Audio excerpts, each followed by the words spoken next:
সংগ্রামী তৌহিদি জনতা, আজ আমরা লক্ষ্য করছি ইসরায়েল ওই কুখ্যাত রাষ্ট্রটি এই মধ্যপ্রাচ্যের গোটা পৃথিবীর জন্যই সন্ত্রাসী রাষ্ট্র হিসাবে খ্যাত।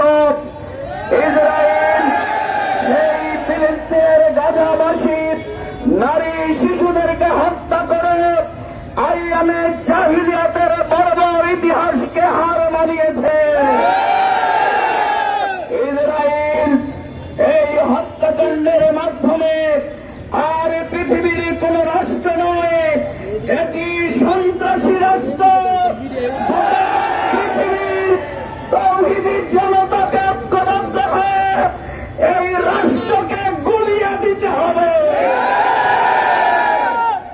অবিলম্বে যদি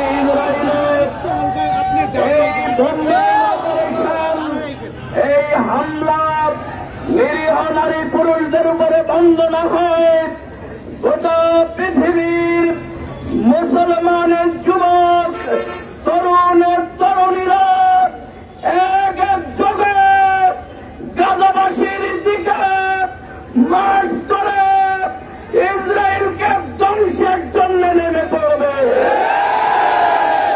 আমরা যে তোমাদের শুধু পণ্য বয়কট করতে চাই না, গোটা পৃথিবীকে আহ্বান জানাবো, আজকে যেখানেই কুলাঙ্গার ইহুদি থাকবে তাদেরকে বয়কট করতে হবে। আজকে যুবক তরুণ তরুণীরা আধুনিক তথ্য প্রযুক্তি বিজ্ঞান জ্ঞান বিজ্ঞানের মাধ্যমে নিজেদেরকে তৈরি করার মাধ্যমে এই গাজাকে সন্ত্রাসীদের কবল থেকে মুক্ত করবার জন্য চূড়ান্ত লড়াইতে লিপ্ত হতে হবে।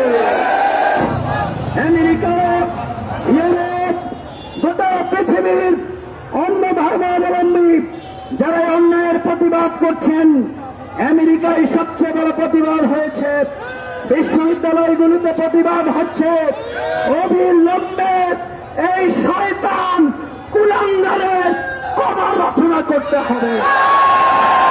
তাই আজকের এই শান্তিপূর্ণ সমাবেশ শেষ নয়, গণহত্যা বন্ধ না হলে বাংলাদেশের 18 কোটি মুসলিম রাজপথে নেমে আসবে এবং আমরা ইসরায়েলকে আমাদের পতন কেবলা মুক্ত করবার জন্যই যা যা করা দরকার আমরা তাই করতে বাধ্য হব। সবাইকে ধন্যবাদ জানিয়ে আজকের এই শান্তিপূর্ণ সমাবেশের কার্যক্রম এখানে সমাপ্ত ঘোষণা করছি। আপনারা যে কোনো সময় গভীর রাতে যদি ডাক আসে তাহাজ্জুদের নামাজ পড়ে বের হয়ে আসতে পারবেন কিনা, আপনারা প্রস্তুত থাকবেন। সবাইকে ধন্যবাদ। আসসালামু আলাইকুম ওয়া রাহমাতুল্লাহ।